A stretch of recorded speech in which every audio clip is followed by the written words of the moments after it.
o ke whasao inga lava oe, ia ma se foi ia le vai aku le kai inga ka ko whainga malo, wa o kai mumo fore la foi la o kala. O le kele i o meo kau Falepuipui ku le epa. Of course. Ele meo kau Falepuipui ku le epa. Wai foi me kau Falepuipui li mongi. Ai le ai ma se sio ngai o i whai. Em whainga ko karango menga pa fa peka kikiri por a kongo mele karango ye. Le mele nga admite ku le epa le whainga le kala ia panoa. Yeah. Wa lava ma ko ngai Falepuipui ku le epa. That's right. Ketfoni. You're right. Yeah. Lava mo koe. Le foi the forensic audit. They go through the process. They go through the process. What violent? E kawia o menga le kau kilo. Ya e kau ku wa mo fo ilanga le fo ka fo ku whainga malo. Ai e kawia. O me o kau fasao. Loka ia fo nge kulepa fa Falepuipui kulepa. E Falepuipui kulepa. Malo mo me ka ke besia. Kusa pe rua va se Falepuipui fa Falepuipui. Pai se me Falepuipui ai. Inga ia fai maonga iskanga ko paki mo iskanga ko whainga malo mo fai pule ia fa pen fai la kome. Ja, zo weer gaan we. Ole upumoni level na asiata ma ale atawa. Mayane alfa fonga mayo tat utunu. Si ole nganga o fautuanga ma le tualalo ile fionga ile taitai o tatu utunu. Ua Leva nga kakau nga molia ia ila uangei po o la kou umangei ile treason. Vai aku i Amerika, vai aku i Perkangia, vai aku i Australia. O molia ka ngaka fa solo molia nga ka le melo le treason. O le kau mo fai e au fo inga molia ia le lomkua le o ai fo yo. O le one nation. O i molia nga lava yo le treason. O kako o Leva o fai fafia. Le silio nga leanga. Ia te au lava yo le silio na leanga. Ona o kako le kako ke mga o inga ia su ele a mio kongu sa ili le a mio kongu ele o le a mio kongu le ba fialo lo ele o le a mio kongu se ba fialo lo o le a mio kongu o le kakia pe ke a inga ia pai mala fai pe ke pero ko finge polo uso ai a fai o soli il kula fongo. They should be prosecuted for it. Al mele e kako pe ngo foi aku o ngole e lofa i kako kai lenga ole lenga e lafo ia ia upu ai ki nga ko kako to honestly nga ke ile walu ke i wa kuwa menge lenga o kuwa menge lenga e o inga ngalela var ka nga kalango o nga ongu sa ia upu makala ya le fai mai ngele li le Tuilaepa meia ai aka ko ma fau ia nga upu sala fo le kungu fai mai le kala o kula fongo e pule la ko pule le malo o le mea ku aku pule le malo ai alga ka fa fikauni ya e ave le kula fongo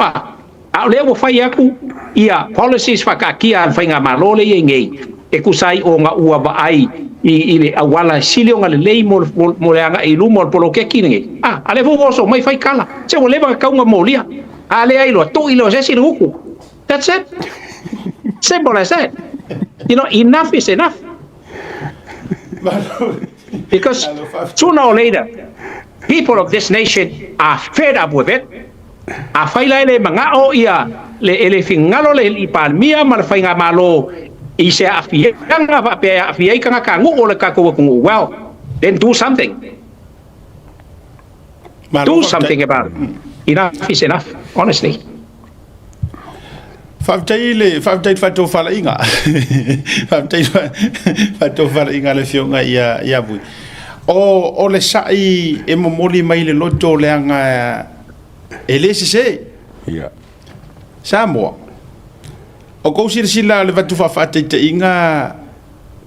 le pine le o le tala folinga fo ile le o la control la Tuilaepa Samoa o fefewa ia le ungari ile le ngakwengi o to sila le anga o le to te io e fa te o te tala no fans ma fast supporters e eu mai aka ko le o sai a ona ngai ko ki si la fia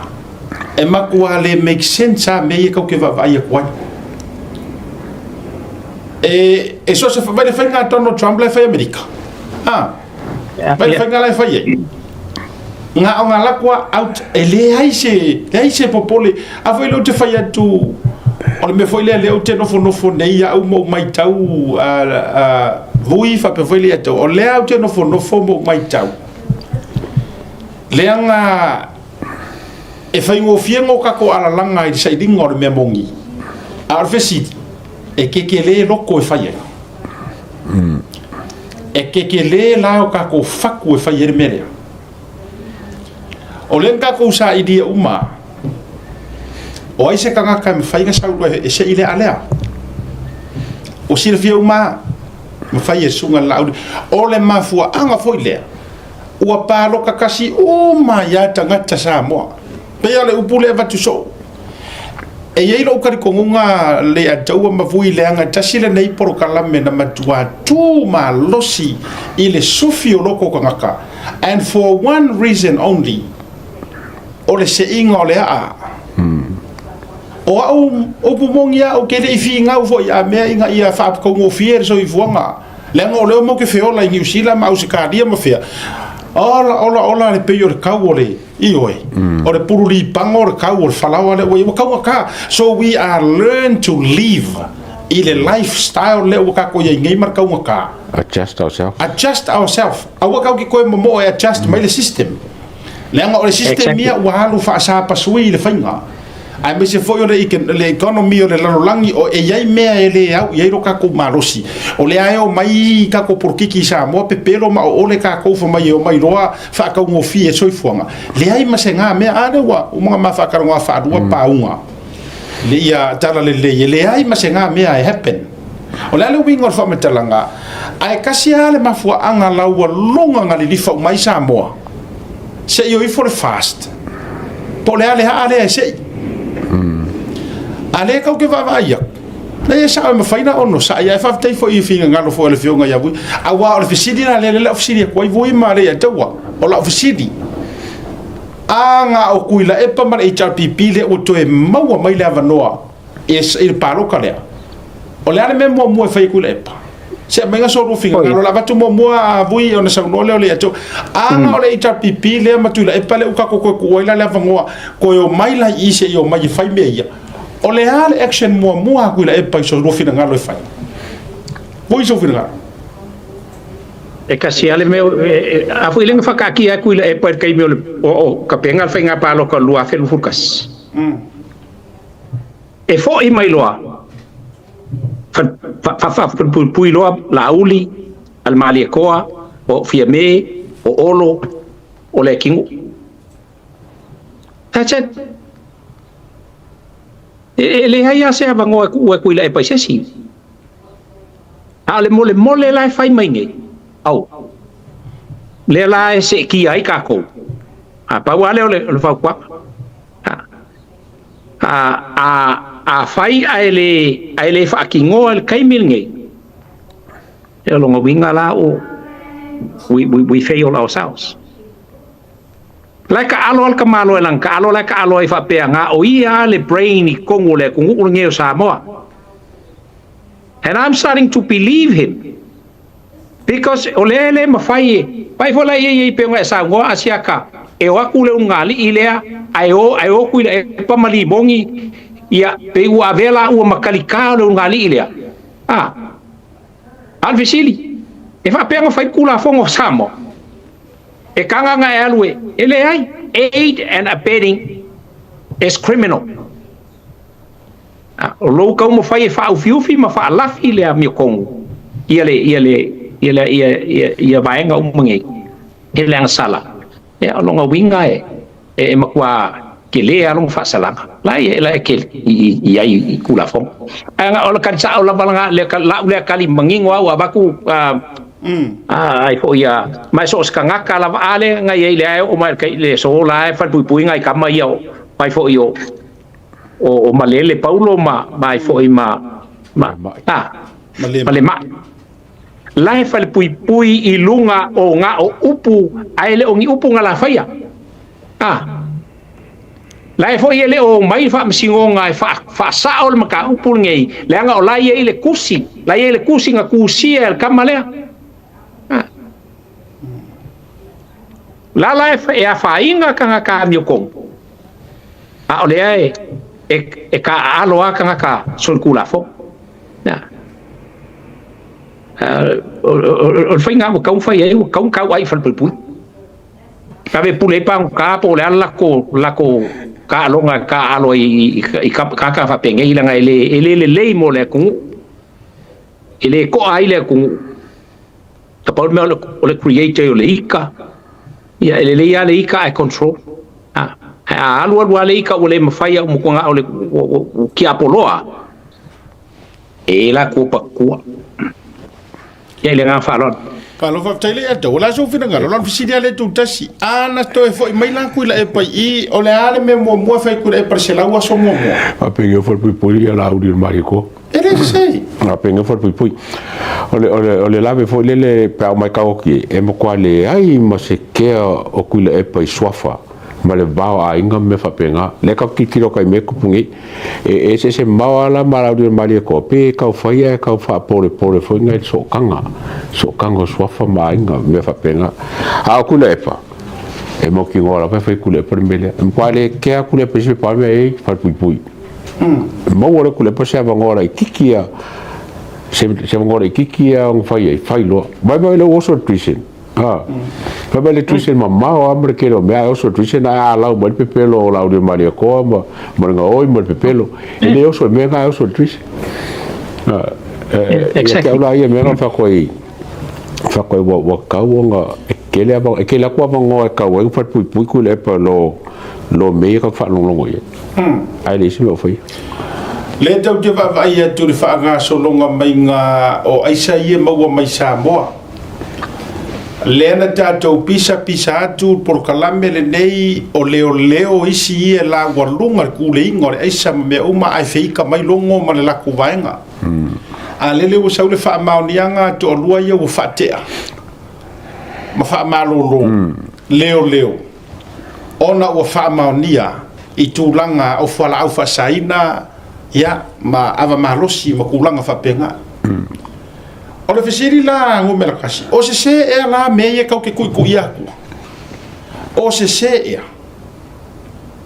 o le kali ele hai o le makua moi masao ma fa maongi ko e foi so enga le fai ngei le so foi le nga ka le to mai so enga la ye so enga nga involve vai le private investigator mangisi o leo alai ko kele o loa isi leo ye ko kele o loa le la vea mai ma o ko nga so enga o le fesili nga waka o ko ia o le taimi fo ile nei o le upumonia wa te tau ona fai loa se komisinga fo moka tu fo ile yo le fa nga solo le process ile nei taimi a wa te tau loa a o komisinga fo o se komisinga e sau kele faku ele mo miangi komisinga e sau e ye yo so kanga mangi vaenga e fa pi o pa ai ele kala fea unga more ioi ele ka kaun ko sau se komisinga fa penga e sau komisinga ya ai na va tu fa pena yo lua le sau fo ile tala mai sabo ma o tari tu nunga le ya tau ma vui ele ngare ko alua la yai e ko kele ele ngare ko alua le angoa I ma le angoa o le me foi le te vai tunga le na wai lava ia le HRPP vai foi le ole wo ko kongu le case le ko lupi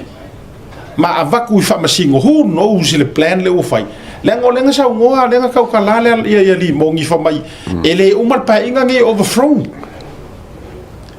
that's treason le winga la le o me ia le o makwa fa involve ma fa masingo ai makua I su e se avangoa e kili ai fo ile ngo fo wa yaisi sui parmia le ua le manuia le tulanga o safata lua I think safata lua ia le kamomoa napu tulanga fa pena ala winga la fa matalanga o kera longa o le kuora merngei ku lo le upe to ia tau ale va ve faia se fofo le a taua ma Vui e su e le kaua e koe fe kaui e tau sa mo le mele Oh yes. o pumungia Oh yes. e makua ve vesi le anga le aku au ke loe paua le mele manga ku le pa e fia manga o ka malo e kauso nga kaua Samoa o le fafonga o le manga onga nga fa lilo ke lo le kuor ko inga le anga fo ye ika e ita mai ai le tatou tango fi tala noa ma fa vi ko mangu mai a e ro ayo mo nga muri ayo sko inga manga afia kauso nga kaua o nga umai ro le me umai o tatou vai tatou ia tau mene ya la fo tu so ro fina ngalo Alo va te siata ele ai se me e tasi se o lau sana ole nganga mongia pe foi ole la ko ola kala ele melngi fa fe kai ole u ka ko ole u fa lua nga malole ngel fast eu fa lua nga malole fast but o que leva valo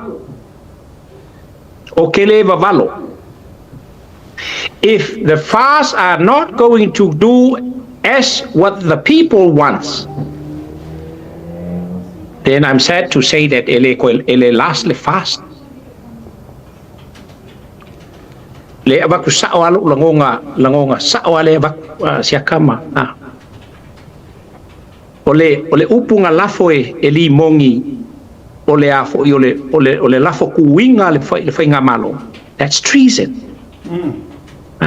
La ngofo le loia sili yet wale bang ka kaunga kula mai loia sili fa kua ile pale mia ole ku fa pe aku wa commit ile le afo le sori kula fo sili onga leanga now o ke fa ku inga la fionga ka lo onga fa ya se molianga o ai fo ole ai wa ole mela ye wa pe fo linga mai wa nga ngofo ka ngaka makali ola ko fa manguyanga ola ko kongi kile ma but ole integrity o official ngofo ai pengo fa yak o ke respecting ma o fa alolongi al kula fongo o ke respecting ma o fa alolongi al fa vai o Samoa ai o ke le respecting pe a fai e a kangia mai ai le ai o se amio kongu iso se fai unga fai al fam singonga then o ke le integrity o le official fam singonga ma fuisia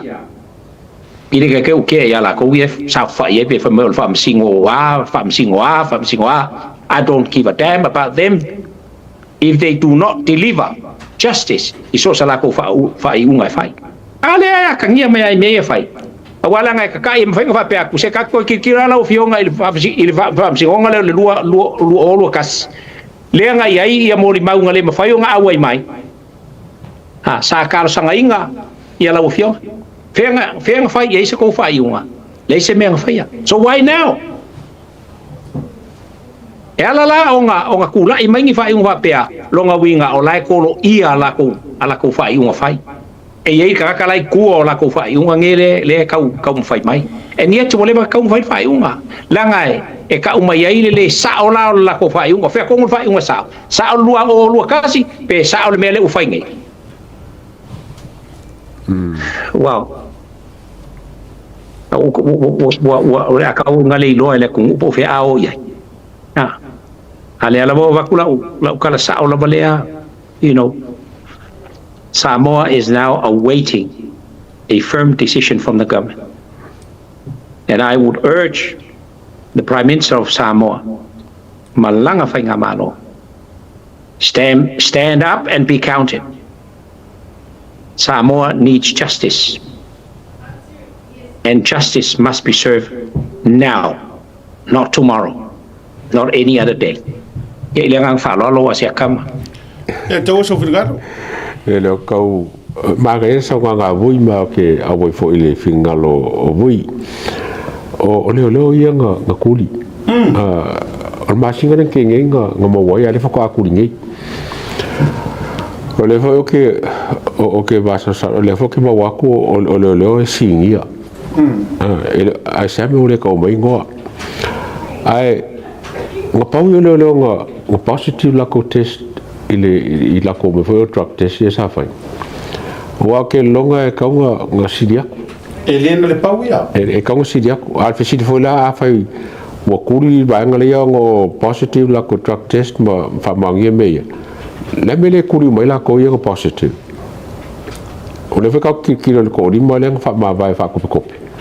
fa mai e me o ye ale mo ko ringi me o ye a foi le te fetwa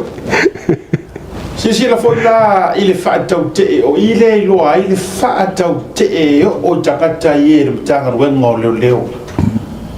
si la vui mali atawa ana moni o la toloto mo fo pea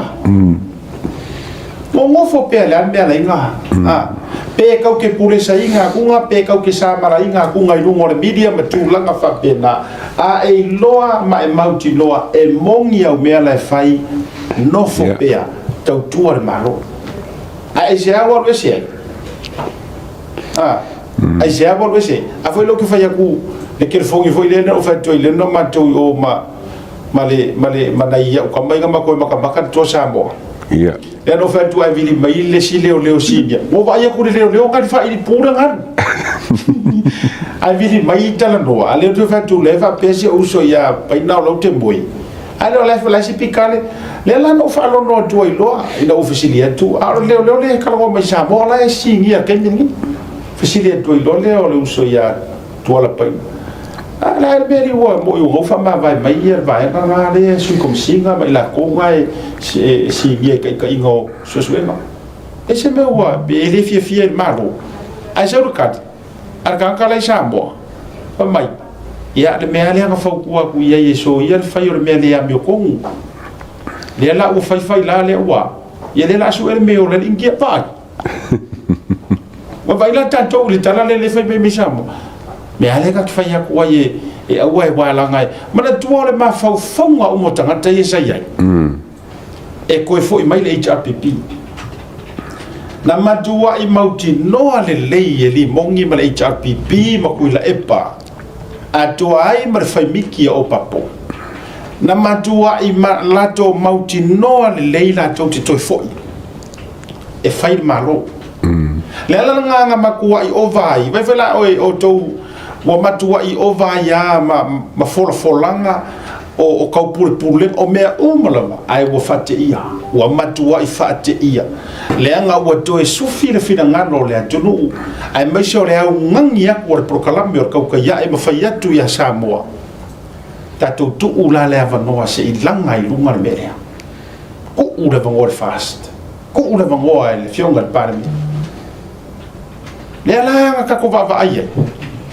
o matua tali ton wina o le winga o famatala o famalo si au langa o Leva vai so le se le mele isia ka ko wamio e le fa ai kia ai fa ki kele inga le kula ngale o kula i misamo matua fa tele e vai foi la le winga o la tala vai foi le mele o te fatua i le controller ka malo o kula e paisamo la nga ke lo le o le fa sa le unga lilia ona to e fa ni tala ile mako case po ni tala fati nga le malo la nga ki loa ale ala me le fa li foi lungo programme vai foi la ma foi sia la nga ilo e kuila epa e selo va ia kuila epa fam singo le fa ir le media ele ke ia se kuila epa ia fam singo e ilo e kuila epa vale uma fam singo ia la nga vai nga ilo fe kuila epa ma fo nga fam singo le sko kele le o ia sila o fengi me la no le lale nei e saule tapu e woni to e feni upu fati nga le tunu ma wongi ko feni upu faki nga ma lo ma so skanga e o fia i matanga tale na tangi o feo ye ma pa wana me la nga faiole le o kara ngo sa o ma yakia ma le ko ila lau mai le kulo bode ko nga nga mai ai wa ke isi upu le o le lau mei bode ko kupu nga upu wa ke inga i lau me mei wa mo mo le lau mei ma me nga de ele a ole ale me lai fai e alu ai lunga le to ina e fa o lo atau lava ma fai ma foi sia ele que es fama singonga he is above the law ele que é alai malama le ia i fama singo malama le ia i leo malama ile to di chelo tasi le tangata wa le mo ka ese mar ko file ye no pe moi e tu sa le ya tatou tu lo le yo officer ia the office of the attorney general e mawalunga ia ai wa fu mawala loinga ngi ko inga kanga ka fapengi Exactly. ko ka wa kusa ala ku longo ia or ko singa moronga officer sa mawalunga ala ku mai ku ila freo le foi ala ku le kenge ia ala ku faila attorney general ai sau tina solo ingei makangaka vai tina solo ingei o le mo e o mai ngi usila fa ia me ngi e fast ole o fafo le nga suia por malo mele lo que falla ko kanga ya e ngalo ya lato o diaspora le nga fua iwe le nga fua inga suia malo ai o mai o fea ko ke la lafi solo ingei mako me ko ke mai mako falla ko wa so kanga. We can still, we've got our eyes everywhere. Meoi. Ole mel na tau no tau matalai. Wa leo kele ele ngu makangaka sa moa mafua isia onga ole lefa ko inga o ko wi ko ke io. Ole mel na le tu le mai sia ka ko wa mio ka sila ka ko le ka kilia. Ka ko alu i mesa sa. Ole ka kilia ole lo ya fiame. Waka nga rese vaku se roia silia e puipuia le parmia le oiai e o fa kasi mar parmia le oiai e o foi leo ia ka muri le parmia siaki le leipo sa o ngi ko inga leo ale kiria ese sa le foi na o ia le fuanga foi le na o tele complain na o le ataua ma vui pe a o ale fa nga wala o di e poricard le la tota matulo le anga o waka ko le vai kaimi. Trusting is not existing anymore. Nga ale pawa yo kanga kai fa ko inga le pare mia e fa alongo I kala kuku yo ngakua o me uma o langa fa nga so by all means lai fi kau I le ya o si fo leo ye ya ka ke ro aku fo ya ma o ke le o me le ye ku so fa fo ringa ngi o ngor ngi kaimi au ma fo na tanto fa so ma langa langa ma ta pu nei vui ma fa te fo ro fi de ga la yo fa malo si au la fa malo si au le ya se me ai e foi o pola tunu o fai mene yo malanga faianga ke muia ale ki muia fasia Gotcha.